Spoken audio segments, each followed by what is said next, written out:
जिनका पहले से ज्ञान नहीं, अनजान क्षितिज के कोने में बितान नया बुनना होगा।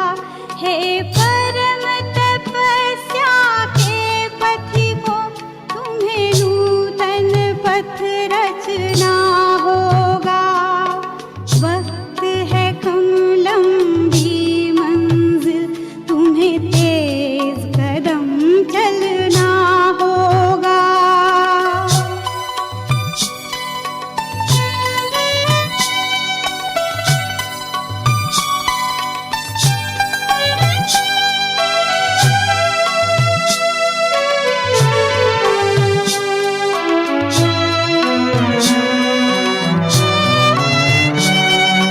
साधन के और सुविधाओं की शैया में ना सो जाना। माया के प्रलोभन प्यारे हैं, इनके वश में ना हो जाना।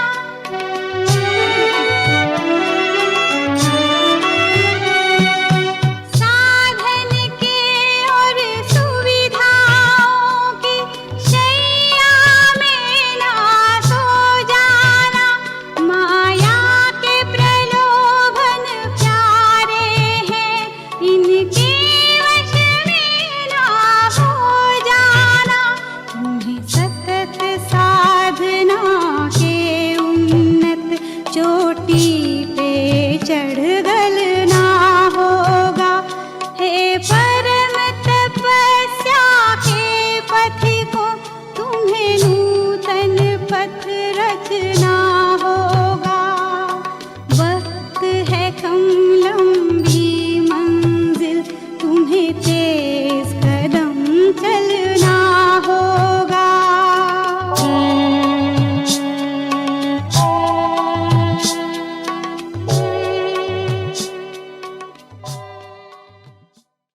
ओम शांति।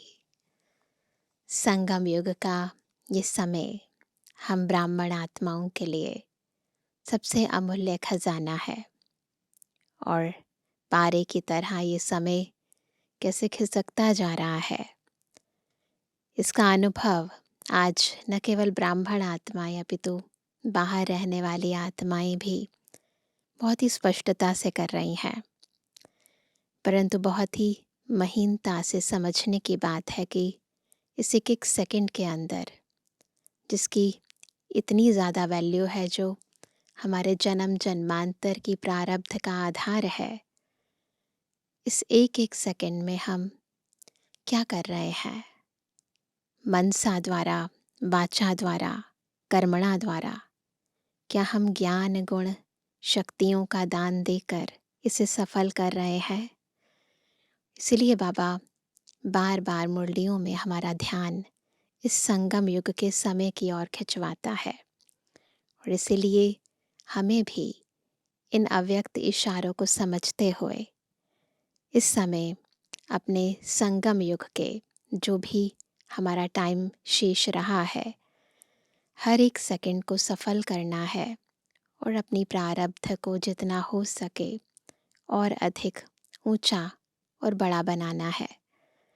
आज की मुरली भी हमें समय के इस अमूल्य खजाने का महत्व बता रही है, और कैसे हमें अविनाशी खजानों को जमा करना है उसकी विधि भी समझा रही है। बहुत ही ध्यान से सुनेंगे हम आत्मिक स्थिति में स्थित होकर प्यारे बाबा के मधुर महावाक्य। अच्छा, 24 नवंबर 2025 बाबा के महावाक्य हैं। मीठे बच्चे, तुम्हारा यह टाइम बहुत बहुत वैल्यूएबल है, इसलिए इसे व्यर्थ मत गवाओ। पात्र को देखकर ज्ञान दान करो। व्यर्थ नहीं गंवाना है, पर जब आप सफल करते हैं तो सफल करते हुए ये भी देखना है कि सामने वाला पात्र कैसा है। प्रश्न है, गुणों की धारणा भी होती जाए और चलन भी सुधरती रहे, उसकी सहज विधि क्या है? दोनों चीज़ें हों। उत्तर है, जो बाबा ने समझाया है वह दूसरों को समझाओ, ज्ञान धन का दान करो तो गुणों की धारणा भी सहज होती जाएगी, चलन भी सुधरती रहेगी। जिनकी बुद्धि में यह नॉलेज नहीं रहती है, ज्ञान धन का दान नहीं करते, वह है मनहूस, वह मुफ्त अपने को घाटा डालते हैं।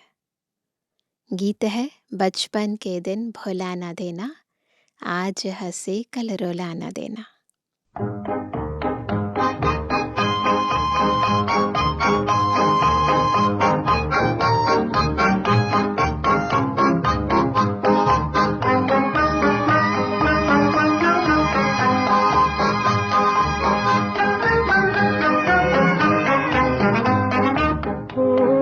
बचपन के दिन भुला न देना, ओ बचपन के दिन भुला न देना। आज हंसे कल रुला न देना, आज हंसे कल रुला न देना, ओ बचपन के दिन भुला न देना।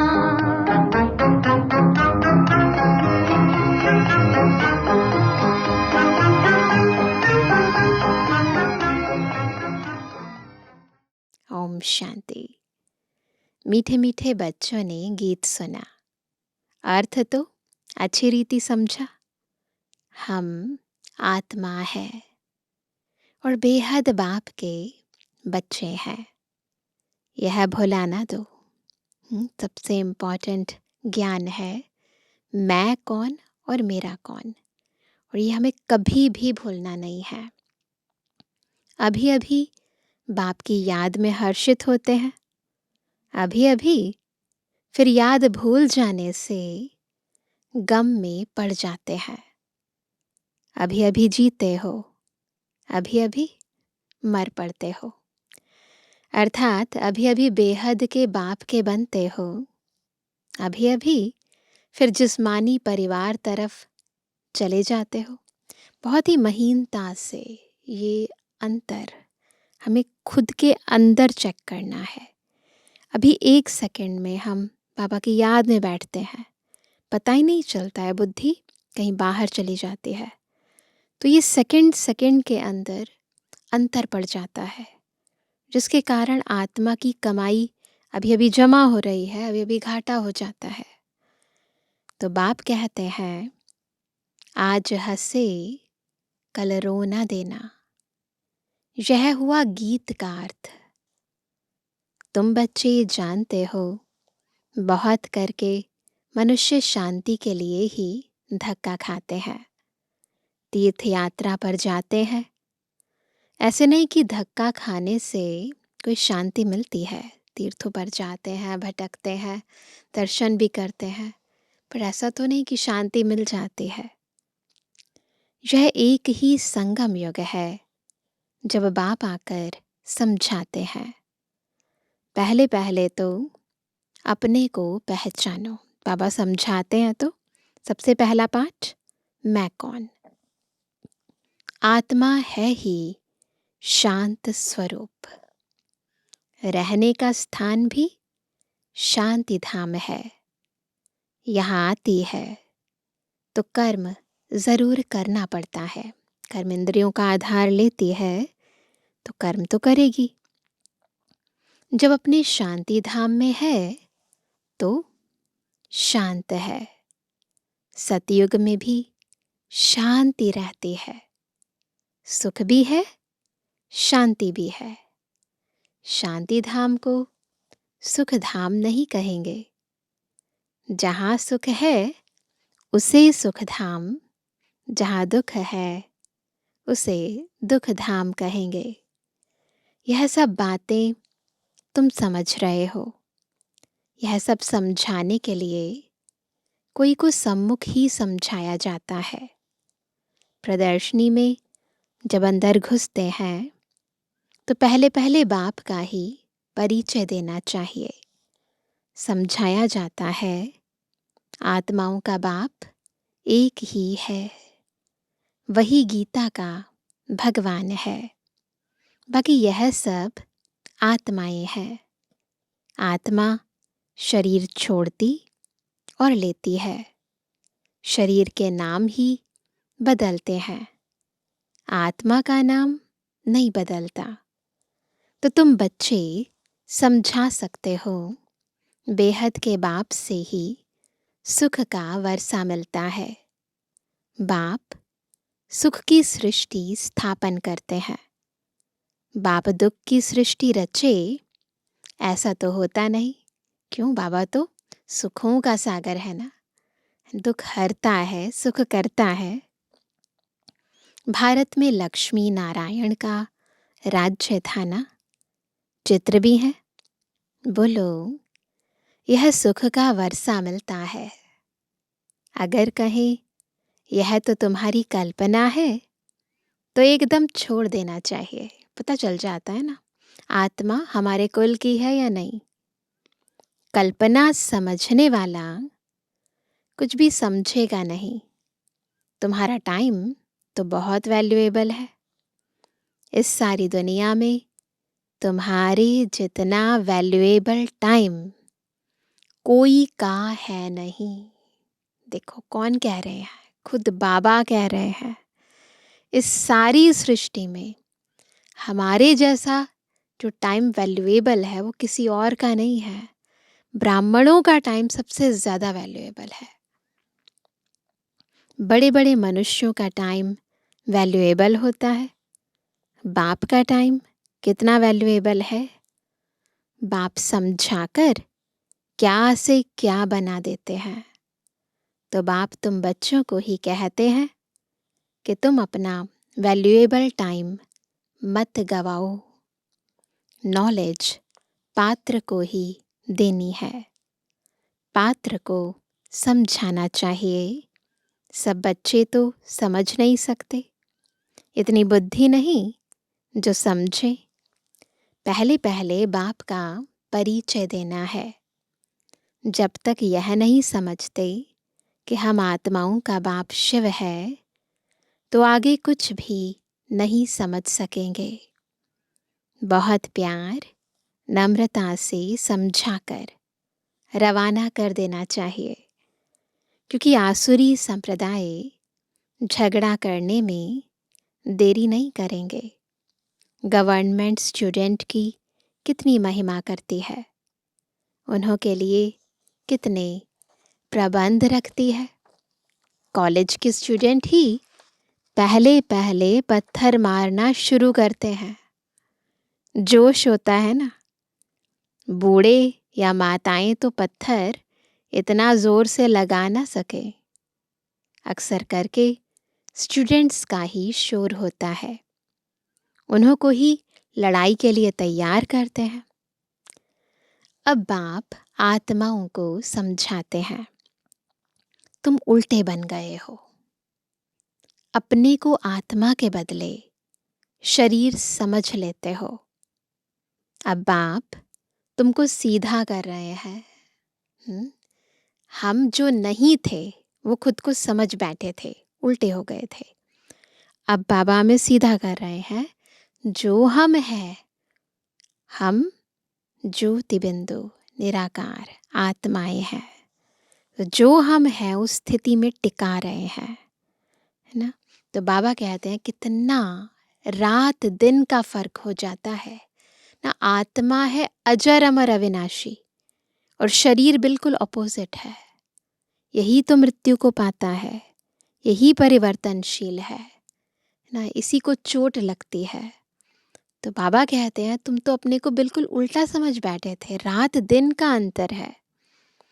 सीधा होने से तुम विश्व के मालिक बन जाते हो। अभी तुम समझते हो हम आधा कल्प उल्टे थे। अब बाप आधा कल्प के लिए सुल्टा बनाते हैं। अल्लाह के बच्चे हो जाते तो विश्व की बादशाही का वर्षा मिलता है। रावण उल्टा कर देते हैं तो कला काया चट हो जाती, फिर गिरते ही रहते। कला और काया दोनों चट हो जाती। कलाएं भी गिर जाती और काया भी तमो प्रधान हो जाती। राम राज्य और रावण राज्य को तुम बच्चे जानते हो। तुमको बाप की याद में रहना है। भल शरीर निर्वाह अर्थ कर्म भी करना है। फिर भी समय तो बहुत मिलता है। कोई जिज्ञासुवादी नहीं है, काम नहीं है, तो बाप की याद में बैठ जाना चाहिए। वह तो है अल्पकाल के लिए कमाई, और तुम्हारी यह है सदाकाल के लिए कमाई। इसमें अटेंशन जास्ती देना पड़ता है, क्योंकि सदाकाल की कमाई है ना। माया घड़ी घड़ी और तरफ ख्यालात को ले जाती है। सभी का अनुभव कहता है यह तो होगा ही। माया भुलाती रहेगी। इस पर एक नाटक भी दिखाते हैं। प्रभु ऐसे कहते, माया ऐसे कहती। बाप बच्चों को समझाते हैं, माँ में कम याद करो, केवल एक बाबा को। इसमें ही विघ्न पड़ते हैं, और कोई बात में इतने विघ्न नहीं पड़ते। पवित्रता पर कितनी मार खाते हैं। भागवत आदि में इस समय का ही गायन है। पूतनाएं सूपनखाएं भी हैं। वो जो दिखाते हैं ना राक्षसियां, तो वो कहते हैं वो इस समय का गायन है। यह सब इस समय की बातें हैं, जबकि बाप आकर पवित्र बनाते हैं।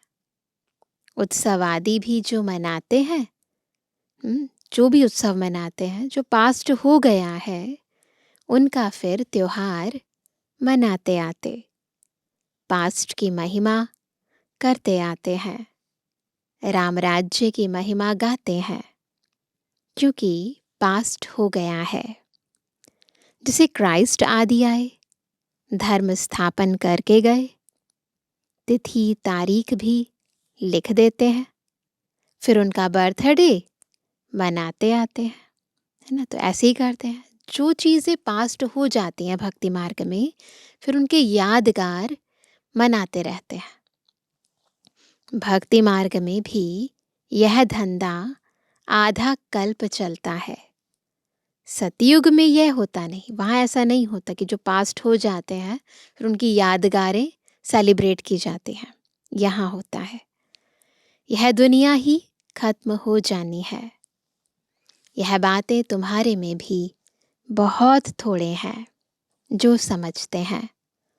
बाप ने समझाया है, सब आत्माओं को अंत में वापस जाना है। सब आत्माएं शरीर छोड़ चली जाएंगी। तुम बच्चों की बुद्धि में है, बाकी थोड़े दिन है। अब फिर से यह सब विनाश हो जाना है। सतयुग में सिर्फ हम ही आएंगे, सभी आत्माएं तो नहीं आएंगी। जो कल्प पहले आए थे वही नंबरवार आएंगे, वही अच्छी रीति पढ़कर, और पढ़ा भी रहे हैं। जो अच्छा पढ़ते हैं वही फिर नंबरवार ट्रांसफ़र होते हैं। तो ट्रांसफ़र होने का आधार है पढ़ाई। इसलिए बहुत अच्छी रीति बाबा की मुरली सुननी है, आत्मिक स्थिति में स्थित होकर सुनना है, ताकि अंतर आत्मा में ज्ञान की धारणा हो। तुम भी ट्रांसफ़र होते हो। तुम्हारी बुद्धि जानती है जो आत्माएं हैं सब नंबरवार वहाँ शांति धाम में जाकर बैठेंगी, फिर नंबरवार आती रहेंगी।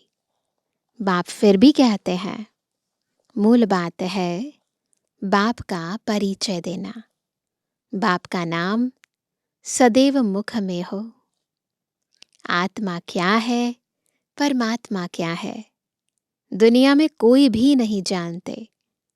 भल गाते हैं, भ्रुकुटी के बीच चमकता है अजब सितारा।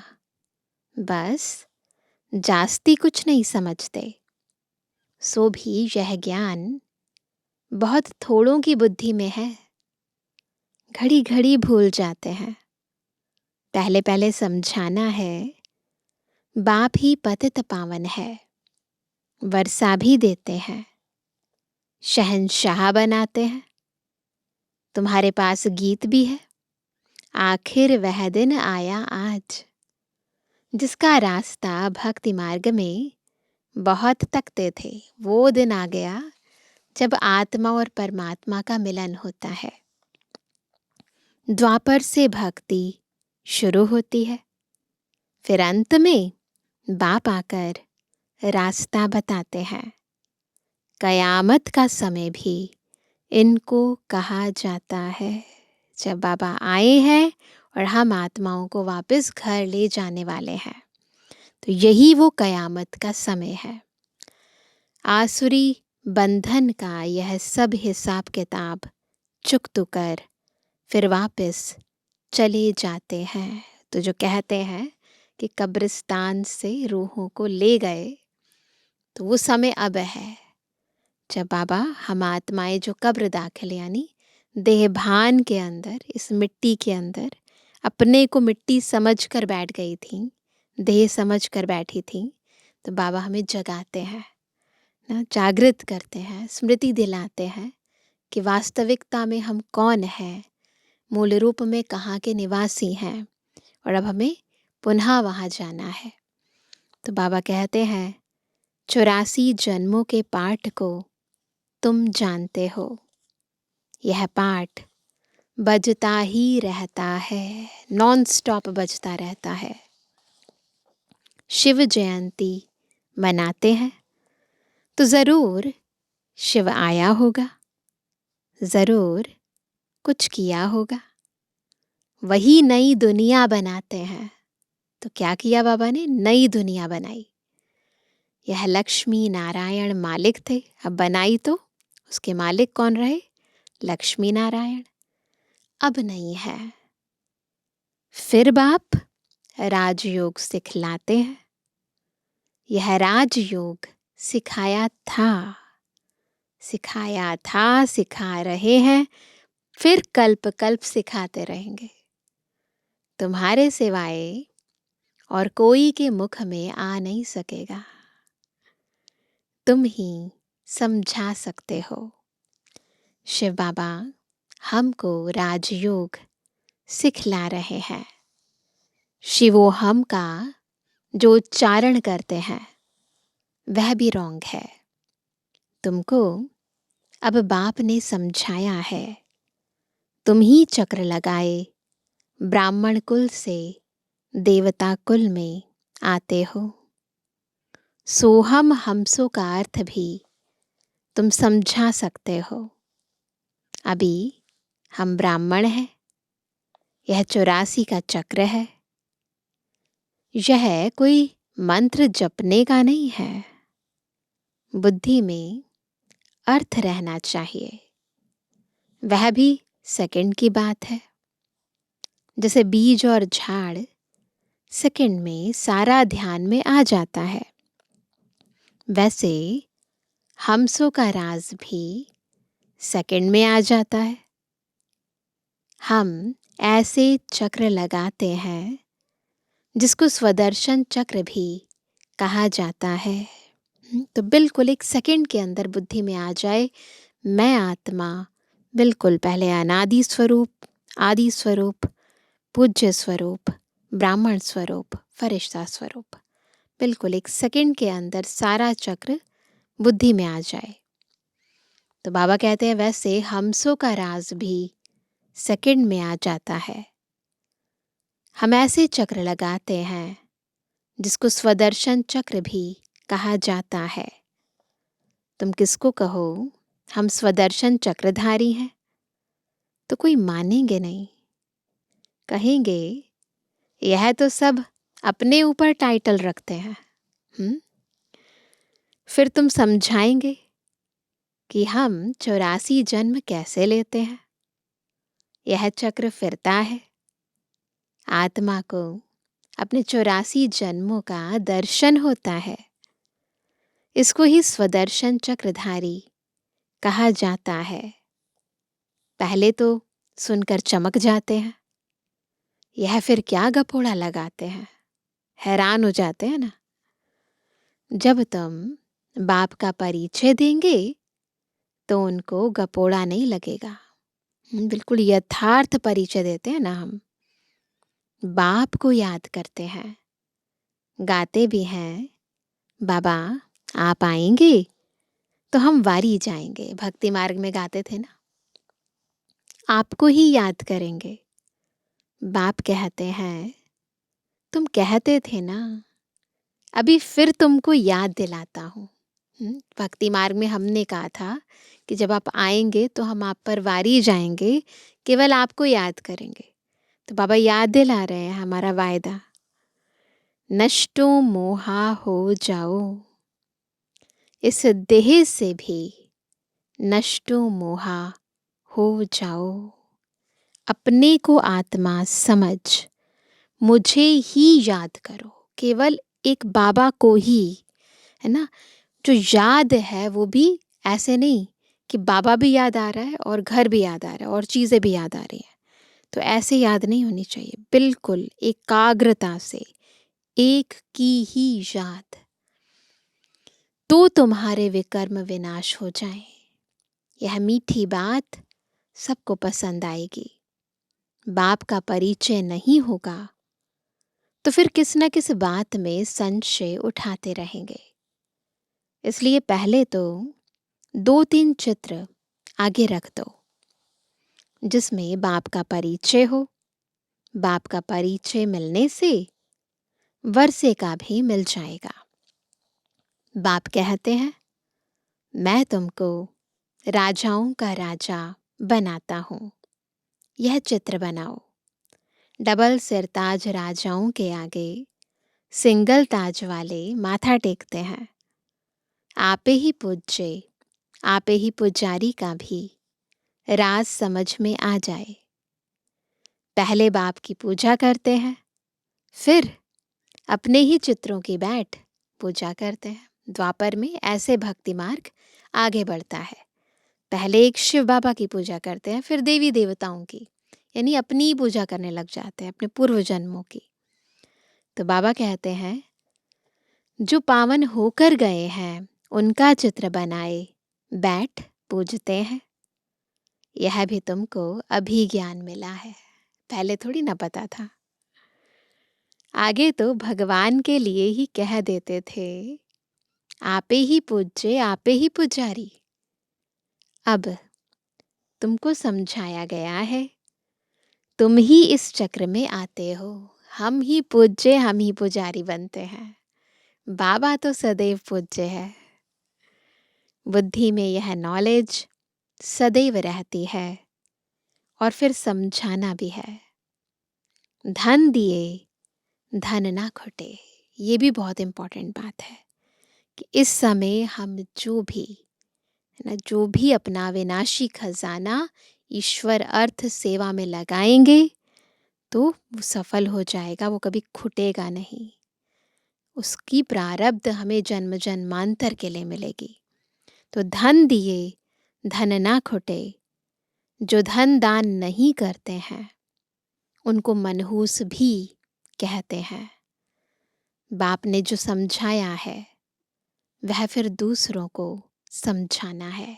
यह ज्ञान धन। नहीं समझाएंगे तो मुफ्त अपने को घाटा डालेंगे।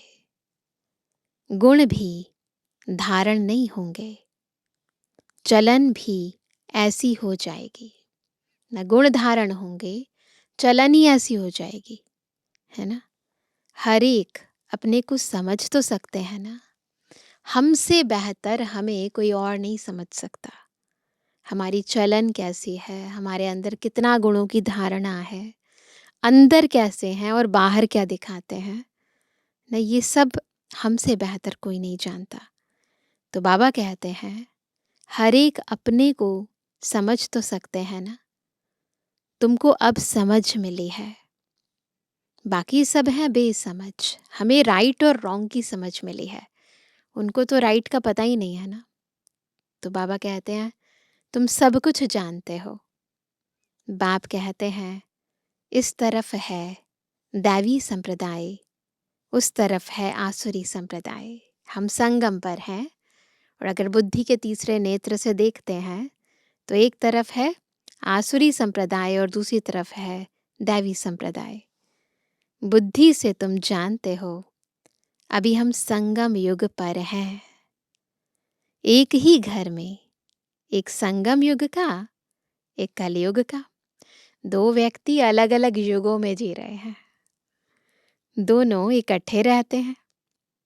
फिर देखा जाता है हंस बनने लायक नहीं है तो युक्ति रची जाती है, नहीं तो विघ्न डालते रहेंगे। फिर तरीके से अपने आप को एडजस्ट करना पड़ता है ना।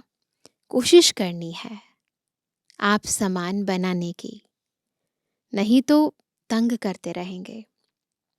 फिर युक्ति से किनारा करना पड़ता है, ऐसे नहीं तोड़ना पड़ता है, तोड़ निभानी पड़ती है। किनारा भी करना है तो ढंग से, युक्ति से। विघ्न तो पड़ेंगे, ऐसी नॉलेज तो तुम ही देते हो। मीठा भी बहुत बनना है, नष्टो मोहा भी होना पड़े, स्वीट भी बनना है। ऐसे कड़वे शब्द नहीं उच्चारण करने हैं, डायरेक्टली नहीं बोलना है तुम ऐसे हम ऐसे, नहीं, मीठा बनना है। और फिर मोह भी नहीं होना चाहिए, नष्टो मोहा भी होना पड़े। एक विकार को छोड़ा तो फिर और विकार खिटखिट मचाते हैं।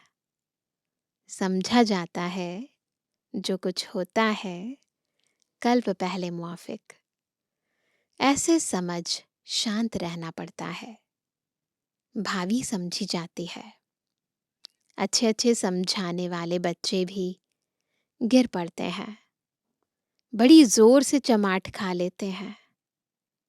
फिर कहा जाता है कल्प पहले भी चमाट खाई होगी, है ना। फिर तो यही बोलना पड़ता है ना, होने के बाद तो ड्रामा पर रखना पड़ता है। हर एक अपने अंदर में समझ सकते हैं, लिखते भी हैं बाबा, हम क्रोध में आ गए, फलाने को मारा, यह भूल हुई। बाप समझाते हैं जितना हो सके कंट्रोल करो। तो बाबा बार बार कहते कंट्रोलिंग पावर, रूलिंग पावर होनी चाहिए। कैसे कैसे मनुष्य हैं, अबलाओं पर कितने अत्याचार करते हैं। पुरुष बलवान होते हैं, स्त्री अबला होती है। बाप फिर तुमको यह गुप्त लड़ाई सिखलाते हैं जिससे तुम रावण पर जीत पाते हो। यह लड़ाई कोई की बुद्धि में नहीं है, ये लड़ाई दिखाई नहीं देती है, इसलिए किसी की बुद्धि में नहीं है दुनिया में। ये लड़ाई जो लड़ रहे हैं उन्हें पता है। तुम्हारे में भी नंबरवार हैं जो समझ सकते हैं। यह है बिल्कुल नई बात। अभी तुम पढ़ रहे हो सुख धाम के लिए, यह भी अभी याद है, फिर भूल जाएगी। मूल बात है ही याद की यात्रा, याद से हम पावन बन जाएंगे। अच्छा मीठे मीठे कहते जवानी बच्चों पे जुबानी बाप दादा का दिल जान सको प्रेम से नंबरवार प्रसाद अनुसार यादगार और बुद्धवानी। रूहानी बच्चों की रूहानी बाप दादा को गुड मॉर्निंग, नमस्ते नमस्ते नमस्ते। धारणा के लिए मुख्य सार पहला, कुछ भी होता है तो भावी समझ शांत रहना है, क्रोध नहीं करना है। जितना हो सके अपने आप को कंट्रोल करना है। युक्ति रच आप समान बनाने की कोशिश करनी है। दूसरा, बहुत प्यार और नम्रता से सबको बाप का परिचय देना है। सबको यही मीठी मीठी बात सुनाओ कि बाप कहते हैं अपने को आत्मा समझ मुझे याद करो, इस देह से नष्टो मोहा हो जाओ। वरदान है हर आत्मा को भटकने व भिखारीपन से बचाने वाले निष्काम रहम दिल भव।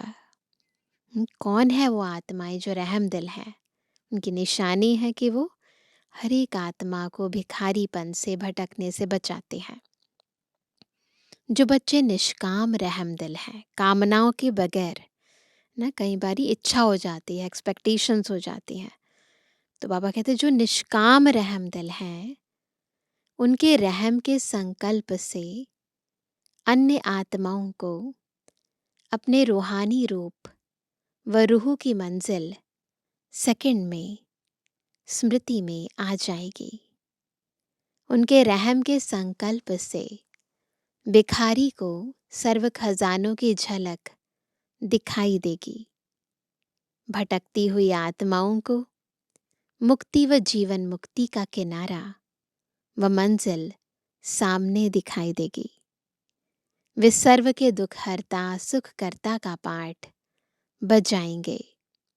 दुखी को सुखी करने की युक्ति व साधन सदा उनके पास जादू की चाबी के मुआफिक होगा ना। बस 2 शब्द कहते ही सामने वाली आत्मा दुखी से सुखी हो जाए, उनके सानिध्य से आत्माओं को शक्ति मिल जाए, ऐसे बनना है। स्लोगन है, सेवाधारी बन निस्वार्थ सेवा करो। बिना किसी स्वार्थ के सेवा करो तो सेवा का मेवा मिलना ही है। तो कई बार क्या होता है, कोई ना कोई स्वार्थ रहता है जिसके कारण सेवा का पूरा मेवा नहीं खा पाते। आज का व्यक्त इशारा, अशरीरी व विदेही स्थिति का अभ्यास बढ़ाओ। अंत समय में प्रकृति के 5 ही तत्व अच्छी तरह से हिलाने की कोशिश करेंगे, परंतु विदेही अवस्था की अभ्यासी आत्मा बिल्कुल ऐसा अचल अडोल पास विद ऑनर होगी जो सब बातें पास हो जाएंगी, लेकिन वह ब्रह्मा बाप के समान पास विद ऑनर का सबूत देंगी।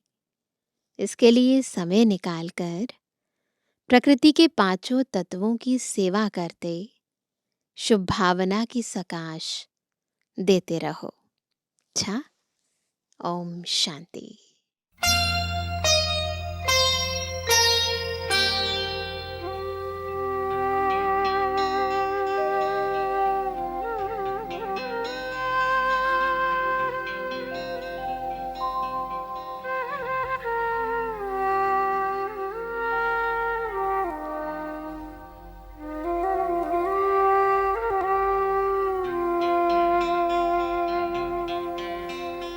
तुम तो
बच्चों को अपने प्यार का देते सकाश हो, आते नजर नहीं पर मेरे साथ साथ हो।